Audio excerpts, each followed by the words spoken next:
Hi guys, welcome back to my YouTube channel. I am so happy for this particular video because we are in the festive season.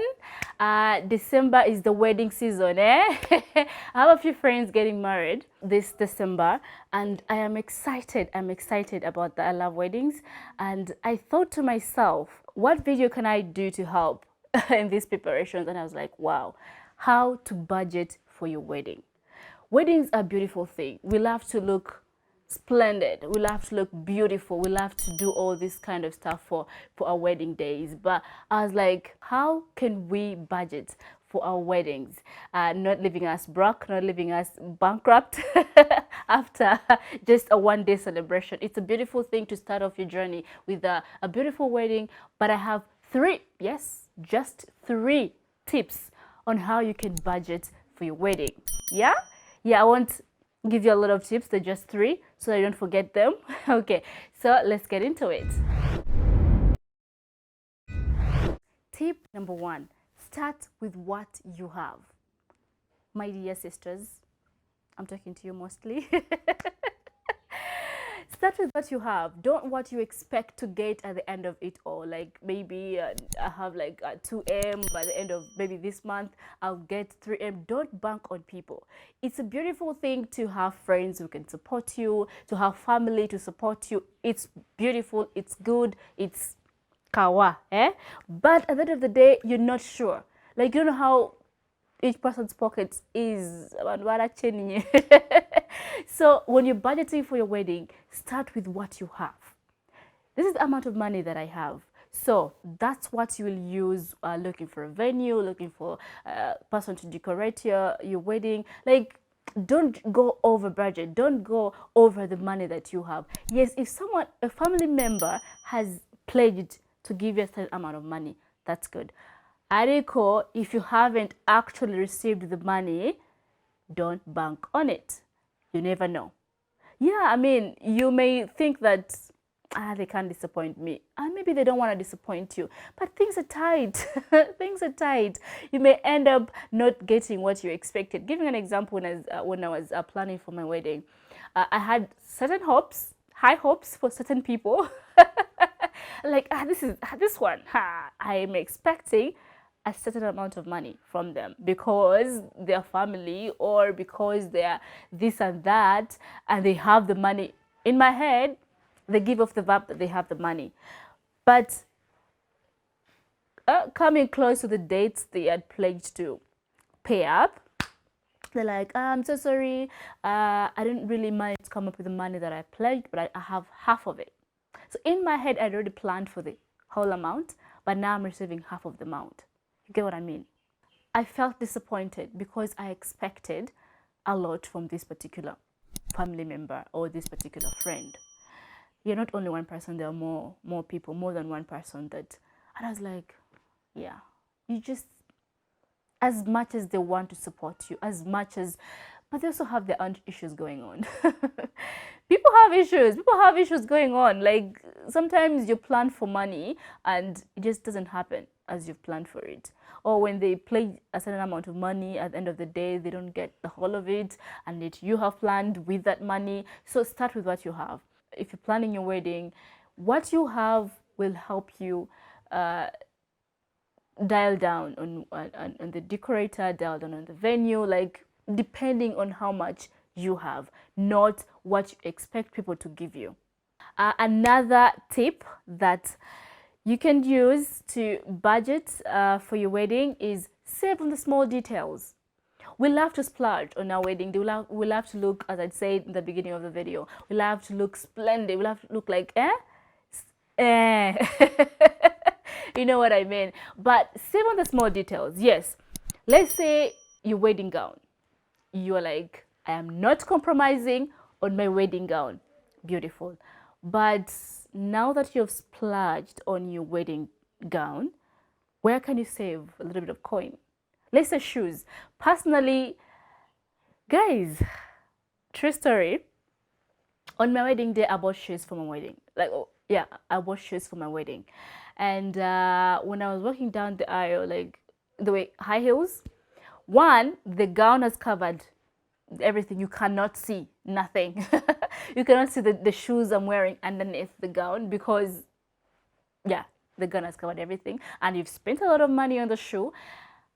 And then,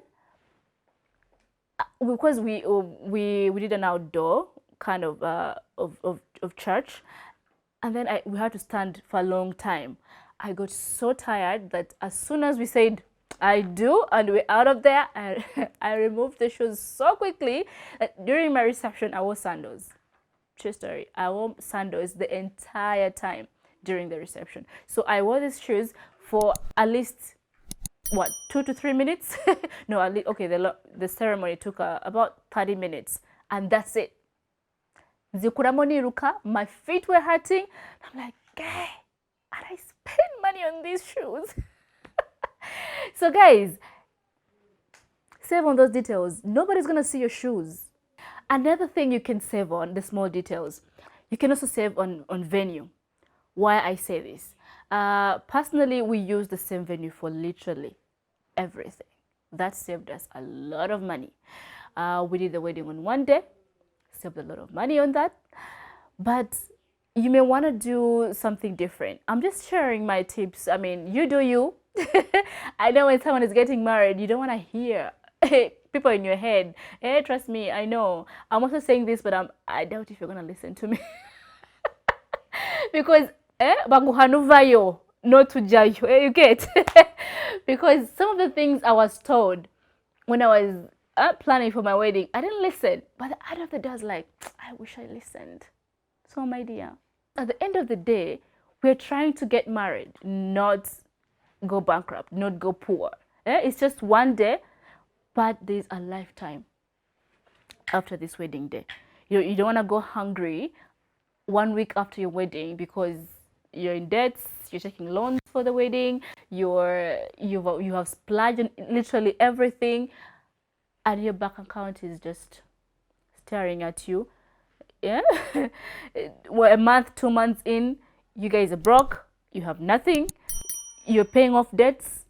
So yeah, as much as we love to see the beautiful decor, people are gonna come to your wedding and then leave, and then that's where your journey starts. If you're broke, nobody's gonna know. It's you who's going to suffer.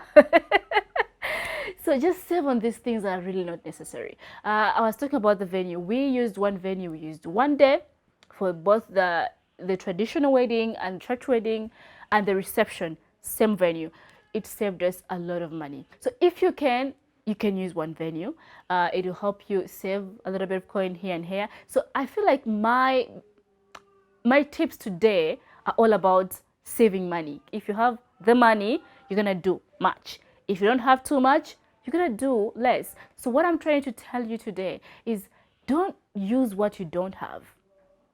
Don't go overboard. The bridesmaids that are going to be with you, I mean, if they can't afford to buy for themselves or hire or rent dresses for themselves, because if they're friends, they will want to support you and they'll do it. Don't just go looking for, because they look good in pictures, I'm gonna take them and make them my bridesmaids. No. Surround yourself with friends who are willing to support you in that way. By the way, thank you to my girlfriends. They paid for their own dresses. I'm forever grateful to you. I saved a coin there. The makeup, since I had to do all these things in one day, I didn't have to pay for like different days on makeup. We paid for only one day and that was it. Salon, just one day. That's the benefit of doing everything in one day. You save money on just those small details, makeup, hair, nails, because if you're doing it different days, you'll want to change your nails. I did everything on one day and it helped me save money here and there. Yeah, so I'm moving on. The other thing you can do while budgeting for your wedding is keep in mind that it's just not about the wedding, it's the marriage. I know in the course of the video I have mentioned here and there that you're not about to get broke. It's just one-day celebration, and then life starts. So the number 3 thing that I have to emphasize on, it's a wedding, not the marriage itself. It's the beginning of the journey. You don't have to go overboard. At the end of the day, you start your journey broke. You start your journey with, because it's just a celebration for your love and, and making it, official in church and all the blessings. But at the end of the day, it's the beginning of a lifetime. So as you budget for your wedding, keep in mind that it's just one day, but the journey starts right after. Right after everybody's gone, right after the lights are out, decor is being put down, the gowns are off, the makeup is washed off, the hair is, the pins are out. I remember I had a lot of pins in my hair and I could not wait to get them off. We went to the after party with our friends who had traveled, in for the wedding. So, of course, after the parents have gone, after the kutwi kurura, we went to the after party, and the entire time people are having fun, but the entire time I'm like removing pins in my hair. So after everything is down, your life starts. So it's all about saving that coin. It's all about knowing that you won't go hungry after the wedding. It's all about knowing that this is the beginning of a lifetime. It's just not. It's beautiful to have a very nice, expensive test. But at the end of the day, you don't have to spend all the money. Yeah, that's how I can conclude this video. I hope it was helpful. I hope you picked a thing or two. I kept it short because I wanted you guys to know that as much as we all love weddings, there are ways we can save our coins. There are ways we can make it look beautiful, but on budget. So thank you for watching. I hope you find this helpful, and I'll see you next time. Bye.